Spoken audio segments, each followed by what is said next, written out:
এটি বিশ্বের সবচেয়ে প্রাণঘাতী কাজগুলোর একটি, কারণ তাদের কর্মস্থল মাটিতে নয় বরং আকাশে শত শত ফুট ওপরে। একবার ভুল পা পড়লেই সোজা নিচে পড়ে যাওয়া। আর তাদের পাশ দিয়েই চলে যায় লক্ষ লক্ষ ভোল্টের বিদ্যুৎবাহী লাইন, যা চোখে দেখা যায় না। কিছু ভুল হলে তার ছুতেও হয় না, তাতেই প্রাণ যেতে পারে। জরুরি মেরামতের সময় তারা অনেক সময় সেখানেই খাবার খায়, এমনকি প্রাকৃতিক প্রয়োজনও আকাশেই সারতে হয়।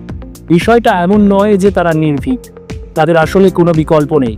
শীতকালে কাজের মৃত্যু হার 3 গুণেরও বেশি বেড়ে যেতে পারে, কারণ কাঠামোতে বরফ জমে গেলে পৃষ্ঠ তেলের মতো পিচ্ছিল হয়ে যায়, আর জোরে হাওয়া এলেই ভারসাম্য হারানোর ঝুঁকি থাকে। তবুও বিদ্যুৎ সচল রাখার জন্য অনেক দল প্রায় 36 ঘন্টা টানা কাজ করে, মাটি থেকে 600 ফুটেরও বেশি উপরে, প্রায় কোনো বিশ্রাম ছাড়া।